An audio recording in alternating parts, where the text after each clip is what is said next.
What's up, you guys? It's Jonno! Today, for your viewing entertainment, I have got a little bit of recap footage as well as some brand new footage from the new winter event. But first, before we get to that, I do want to show off some of my catches. It was raining over the Ho-Oh and Lugia weekend. This was very, very difficult, so even though it was raining, I did go out and get quite a few raids done, but no shiny. But fear not, you guys, we did get a shiny on this video. I managed to snag the shiny Delibird on day 1 of release, literally as soon as I got out of the office and left work, and I was going to pick up wifey from school, and I got the shiny Delibird while I was driving. I was like, oh my goodness, I stopped at a light, checked on one Delibird, and it was shiny. So I had to catch it pretty quickly, but it was still pretty darn exciting. So yeah, I had a busy weekend. As you can see, I got my research breakthrough. All of my best gameplay is now confined to the weekend because I am a working man. I got myself a job, which is going pretty well, by the way. I'm just managing a YouTube channel as my job. Kind of crazy that there was actually a company out there looking for that position, but I'm very lucky. I'm just trying to do a great job for them, get them their play button and all that stuff. I'm pretty sure I can do it, so yeah, we'll make that happen. Anyway, you guys, yeah, a bunch of great footage from the weekend. I was just trying to do as many raids as possible, and it was difficult. So in my spare time while I was driving around with wifey, I did do some trades. I traded Meltan from her account to my account, and trying to get that lucky Meltan. I've been doing this trade every chance that I get, and I do have quite a few Meltans because, as you know, I do have the Nintendo Switch, so I can get pretty much as many Meltans as I want, and you can only do one Meltan trade a day, so you can't do that many trades. So yeah, I've been doing that trade as much as I can, trying to get that lucky. Now, I did get a lucky Charmander. That's nice. As you guys know, I am trying to do one lucky of every single species so I can complete the lucky Pokedex. Now, you guys know before I got banned on my main account,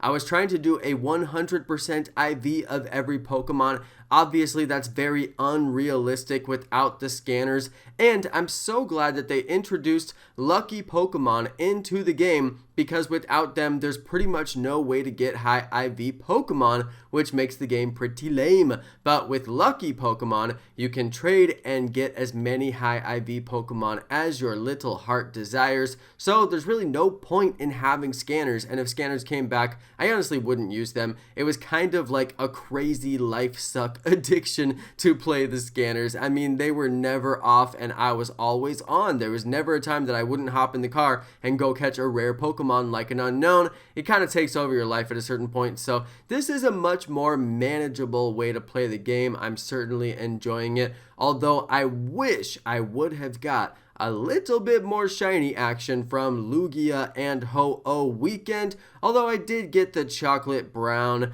shiny Raichu. That thing was amazing, so can't complain too much. But I really did want to take home my first legendary shiny bird. Well, I guess you could count the legendary birds of Gen 1, but I wanted to get my first legendary Gen 2 shiny bird, but did not happen. So I am hoping for a trade. If there's anybody out there who's got a trade for me, please save a shiny Ho-Oh or a shiny Lugia. I will add friends with regards to this. You just have to be able to trade me. So yeah, I would love to trade somebody who has got a shiny Lugia or a shiny Ho-Oh for me. Please save one for me. If you ever plan to meet up, that would be sweet, and I will friend you now so we can get the Ultra, so we don't have to spend the Stardust, because I do not have the Stardust, as you can see. Alright, you guys, so tons of great gameplay. I've just been packing in the gameplay here and there. I was powering up Pokemon for a research task, and I should have been powering up lucky Pokemon, and this right here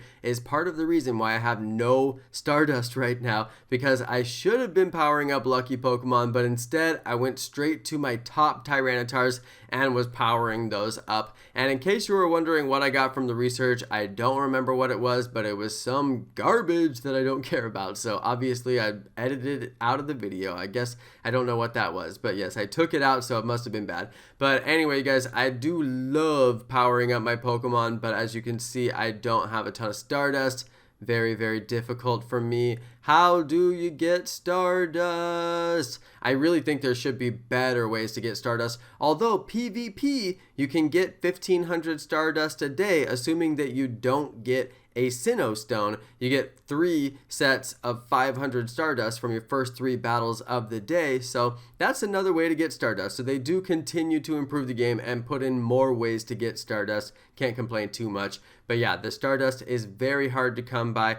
And just like they keep on putting new ways to get Stardust, they keep on putting new ways to spend Stardust, like those new moves that cost 100,000 Stardust per legendary. I'm like, you guys, just make it cost the candy. Why does it have to cost the dust? Just make it cost the candy. I honestly cannot understand why they decided to make that cost dust.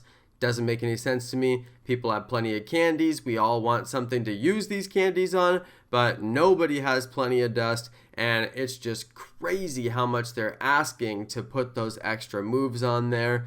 And at this point, I don't recommend doing that. While we're on the subject, I really don't recommend doing it, simply because those features could change in the future. They could rebalance them. You never know. And PvP isn't really that competitive right now, so there's not really a lot of reason to use that dust. I would rather use that same amount of dust on getting a shiny that I don't have, or something like that. Now, before we exit this clip that we're watching right now, you guys, I know this is a long clip and I did speed it up. This was the best Lugia that I encountered. It is 90-something%. It's very close to a 100. And unfortunately, as you can see here, I just could not get the excellent throws, and I was having a hard time securing the great throw, and it ran on me. So yeah, that's pretty much a summary of my Lugia and Ho-Oh weekend right there. That was my last trade, and it was my best trade, and it ran from me, and I didn't find shinies the whole weekend. So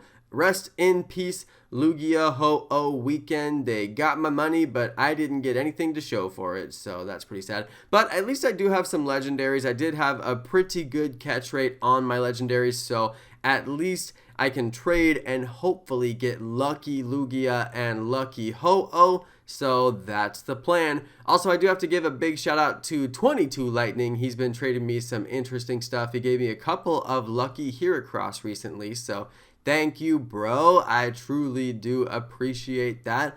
We were trading and trading and trading. In fact, one day we did 100 trades. Yes, we did 100 trades, and he did not get a single lucky. Actually, I didn't do 100 trades. He had done some other trades with somebody else earlier in the day, but he maxed out, and it said your friend has done 100 trades, or your friend has maxed out for the day, or whatever it says. And I was like, whoa, I've never seen that before. And yeah, he actually did 100 trades in a whole day with no lucky. I mean, come on, that's crazy, but I guess it is possible. The RNG was not with him that day. Alright, so this is some eggs that I've got, and basically this is my life at work. I go walk around the building, and maybe I'm lucky and I hatch an egg, and then there's sometimes when I go walk around my neighborhood at home, and you know, sometimes I'm lucky and I hatch an egg, and it's just one of those things where I'm like, this is the very little itty bitty tiny bit of gameplay that I'm getting to play throughout the course of, you know, my work week. But unfortunately, that is life. You got to make that money. So yeah, I'm very, very happy with the new job, and you know, the reduction in gameplay isn't really that big of a deal. That's why I am running the incubators though, because I drive to work, I get a little bit of KMs. I drive back home from work. I use the Pokemon Go Plus during those commute hours, so I do get a little bit of KMs off of that. And of course, I do catch a couple of Pokemon for the Stardust that is very difficult to get. And sometimes, if I'm lucky, an egg hatches. So then I just fire up my recorder while I'm in the car and just record that bad boy real quick. So yeah, it just takes a second. It's not too bad. Now, you guys, before we get into the shiny Delibird, which I know you guys did want to watch, but I had to get through some of this catch-up content. Otherwise, it'll never get posted and it will never see the light of day. But before we get to the shiny, I do want to mention this hilarious, strange behavior on Pikachu's hat. When you touch the Pokeball, the hat goes up. When you let the Pokeball down, the hat goes down. So, is that a glitch? I want you guys to post in the comments. Is it a glitch? Yes or no, it's not a glitch. It's supposed to be like that. Some people were saying that that's Pikachu's ear, and it does that normally when it's not the hat Pikachu. And I'm like, I swear, I've never noticed Pikachu's ear going up when I picked up the Pokeball to catch a Pikachu. And I'm pretty sure I would have noticed that. So anyway, that definitely was not there in previous years, and it's new. So I have to assume it's intended, but I don't know. All right, you guys. So this is just a little picture of the random route that I took home. This actually isn't the route that I take home, but my GPS routed me this way, and I was like, okay, I'll go this way. I think there was a wreck on the freeway and it routed me this way, but I got a Pokedex entry, so I was like, I don't know if this is rare, let me record it. And then of course, it was not rare, it's very common. Also, a lot of gameplay while I was driving recently because, you know, the commute hours and all that. So I do pick up the phone at red lights and things like that. So I was at a red light, I picked up my phone. This was literally today. I guess by the time you see this, it was yesterday. But yeah, I just happened to get the shiny, and I feel pretty lucky because I played for a couple of hours later on in the evening, which was on my live stream, and I didn't get any shinies. So I don't know, is the shiny common this event? Does anybody know? I couldn't really tell. I didn't get multiple shinies, but yes, my very first Pokedex Delibird was a shiny Delibird, and that is always an amazing feeling. So I am gonna leave you guys with that right there, and we are gonna get out of here. Thank you so much, everybody, for watching my video. Thank you to my amazing subscribers, and peace.